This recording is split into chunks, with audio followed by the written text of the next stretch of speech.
এই দেখুন মাছগুলি কেমন বেশি বেশি খাচ্ছে। এগুলি শুধু প্রাকৃতিক খাবারই তৈরি হয়েছে। আমি 15 দিন যাবত কোনো খাবার দিইনি, আজকে এসেছি আবার খাবার দিতে।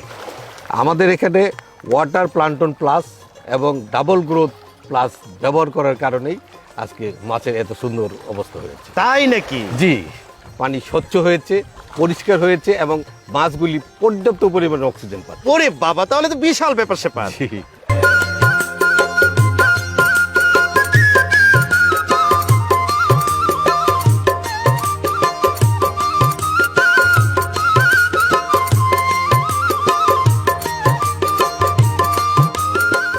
সুপ্রিয় মৎস্য খামারি ভাইরা, আপনারা জানেন যে আমরা মৎস্য খামারিদের সংকট, সম্ভাবনা এবং সাফল্যের গল্প আপনাদের শোনানোর চেষ্টা করে থাকি। তারই প্রেক্ষাপটে আজ আমরা এসেছি ঢাকার ভাসানটেক এলাকায়। যিনি এই এলাকায় হাবিব সাহেব, যিনি মৎস্য খামার করে সারা বাংলাদেশে জাগরণ সৃষ্টি করেছেন, তার গল্প আমরা আজকে শোনাবো। হাবিব সাহেব, জি কেমন আছেন? জি আলহামদুলিল্লাহ ভালো আছি, আপনি কেমন আছেন? জি আলহামদুলিল্লাহ ভালো রয়েছে। বিশেষ করে আপনাকে দেখে আরো ভালো লাগছে। জি। আচ্ছা হাবিব সাহেব, আমি শুনেছি যে আপনি একজন পেশায় আইনজীবী, পাশাপাশি এই মৎস্য খামারের সাথে যুক্ত রয়েছেন। তো আমরা জানতে চাই যে কিভাবে আপনি এই মৎস্য খামারের প্রতি আগ্রহ সৃষ্টি হলো। ধন্যবাদ। আসলে আমি ছোটবেলা থেকে মাছ চাষ করতাম, লেখাপড়ার পাশাপাশি আমি গ্রামেতে মাছের চাষ করতাম। আমি ঢাকায় কিভাবে মাছ চাষটা করা যায়, আমি সেই কারণে বিভিন্ন লেক এবং নিয়ে আমি চাষ শুরু করি। বাহ, তাহলে আপনার চিন্তাটা সুন্দর ছিল। জি। তো আমরা শুনতে চাই যে আমরা জানি যে মাছ চাষ করে কিন্তু শুরুতে সফল হওয়ার গল্প খুব কম থাকে। তো শুরুতে কি আপনি সফল ছিলেন? না, আসলে আমি প্রথমে 2 বছর খুব লোকসানের মধ্যে কাটছিল। যেমন আমার মাছ রোগবালাই লেগে থাকতো, মাছ ভেসে থাকতো, মাছের অক্সিজেনের সংকট ছিল, আর অ্যামোনিয়া গ্যাস বৃদ্ধি ছিল, আমার প্রচুর মাছ মারা যেত। ও, তার মানে ওই সময় আপনিও লসের সম্মুখীনই ছিলেন। তো আজকে যে আপনার এই পজিশন, আপনাকে শুনেছি যে আপনি অনেক সফল হয়েছেন, সফল হচ্ছেন এবং সফলতার দিকে ধাবিত হচ্ছেন। তো এই গল্পটা আমরা শুনতে চাই। আমি এটা নিয়ে খুব চিন্তিত ছিলাম। আমি অনেকের সাথে এটা নিয়ে একটু যোগাযোগ করি, কথা বলি। তা আমাকে আশ্বস্ত করলো যে আসলে টিকে থাকতে হলে লেগেই থাকতে হবে। তা আমি লেগেই ছিলাম। তা আমি চাচ্ছিলাম যে এটা কীভাবে আরও বড় করা যায়, এমনকি লাভবান হওয়া যায়। তা আমি ওই একটি প্রতিবেদন দেখি মাছের, এই প্রোডাক্টের একটি প্রতিবেদন। সেখানে 2টি প্রোডাক্টের মানে খুব দেখা যায় যে এই প্রোডাক্টগুলি ব্যবহার করলে মাছের খুব উপকার হয়। তো সেই প্রোডাক্টের জন্য আমি প্রোডাক্ট 2টি অর্ডার করি। প্রোডাক্টটি হচ্ছে একটি ওয়াটার প্লান্টন প্লাস, আরেকটি হচ্ছে ডাবল গ্রোথ প্লাস। আচ্ছা হাবিব সাহেব, আপনি এই দুটি প্রোডাক্ট কিভাবে ব্যবহার করছেন? এই 2টি প্রোডাক্ট, একটা হচ্ছে ওয়াটার প্লান্টন প্লাস আর একটা হচ্ছে ডাবল গ্রোথ প্লাস। এই 2টি আমি ব্যবহার করছি 1 শতকে 100 গ্রাম করে। ওয়াটার প্লান্টন প্লাস প্রথম আমি দিচ্ছি, আর 3 দিন পরে এই 100 গ্রাম 1 শতকের মধ্যে ডাবল গ্রোথ প্লাস দিচ্ছি।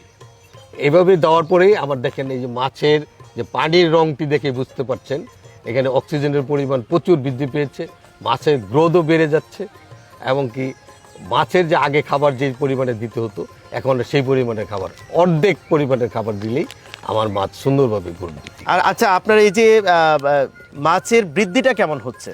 মাছের বৃদ্ধিটা আমার আগে যেভাবে খাবার দিতাম সেই তুলনায় অর্ধেক খাবার আমার দিতেই আমার মাছের গ্রোথ, আমি 100 গ্রাম মাছ ছেড়েছিলাম গত 4 মাস আগে, এখন দেখেন প্রায় 1-1.5 কেজি ওজন মাছের মানে গ্রোথ বেড়েছে।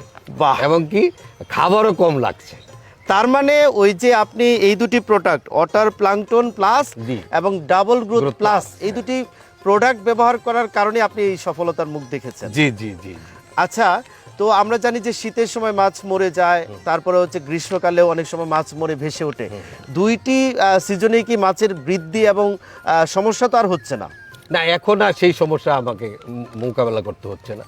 এখন এটাতেই আমি দেখা যাচ্ছে যে সমস্ত সিজনেই একরকমই মাছের গ্রোথ বৃদ্ধি পাচ্ছে। বাহ। আচ্ছা হাবিব সাহেব, এই যে দেখা যাচ্ছে যে পানি অনেক স্বচ্ছ, সবুজ, মাছ ভেসে ভেসে খাচ্ছে, জি। এটা কি ওয়াটার প্লাঙ্কটন প্লাস এবং ডাবল গ্রোথ প্লাসের কারণে হয়েছে? জি জি, ওয়াটার প্লান্টন প্লাস এবং ডাবল গ্রোথ প্লাসের কারণেই এই সুবিধাটা আমি পাচ্ছি। বাহ। আচ্ছা হাবিব সাহেব, আপনি কি কি মাছ চাষ করছেন? এখানে আমি মিশ্র এবং কার্প জাতীয় মাছ চাষ করছি। আর ওই পাশে যে পুকুরটা দেখতে পাচ্ছেন সেখানে আমি তেলাপিয়া মাছ চাষ করছি, অল্প আচ্ছা, পরিমাণে পাঙ্গাসও আমি চাষ মানে করছি। বাংলা মাছ। জি জি, বাংলা মাছ। আচ্ছা হাবিব সাহেব, আপনি তো এই দুটি প্রোডাক্ট ব্যবহার করে সফল হয়েছে। জি। এখন যারা মৎস্য চাষ করে সফল হতে পারছে না, আপনি কি মনে করেন এই দুটি প্রোডাক্ট ব্যবহার করলে তাদের কি সফলতা আসতে পারে? জি, আমি মনে করি যে তারাও যদি এই প্রোডাক্ট দুটি ব্যবহার করে অবশ্যই তাদেরও সফলতা আসবে। আচ্ছা আচ্ছা আচ্ছা, অনেক ধন্যবাদ। আপনি মৎস্য খামার করে আগামী সময়ে একটা আরও বেশি জাগরণ সৃষ্টি করবেন। মাছের চাহিদা সেটা অবশ্যই পূরণ হবে, জি। এবং এই মাছের চাহিদা পূরণ করার ক্ষেত্রে আপনার নামটিও অনেক ভালোভাবে উচ্চারিত হবে, সেই প্রত্যাশা রইল। অবশ্যই, ভালো থাকবে। ধন্যবাদ। সুপ্রিয় মৎস্য খামারি ভাইরা, কি বুঝলেন, কি শুনলেন? একজন পেশায় আইনজীবী, তিনি মৎস্য খামারকে ভালোবেসে, মাছ চাষকে ভালোবেসে মৎস্য খামারে উদ্বুদ্ধ হয়েছিলেন এবং আজকে তিনি অনেক বেশি সফল হয়েছেন। এরকম সফল মানুষের গল্প আপনাদের শোনানোর চেষ্টা করি। তারই প্রেক্ষাপটে কিন্তু আজকে আমরা হাবিব ভাইয়ের গল্প আপনাদের শোনানোর চেষ্টা করেছি। আগামীতে চেষ্টা করব এরকম সফল মৎস্য খামারের গল্প আপনাদের শোনানোর জন্য। সেই পর্যন্ত ভালো থাকুন, সুস্থ থাকুন।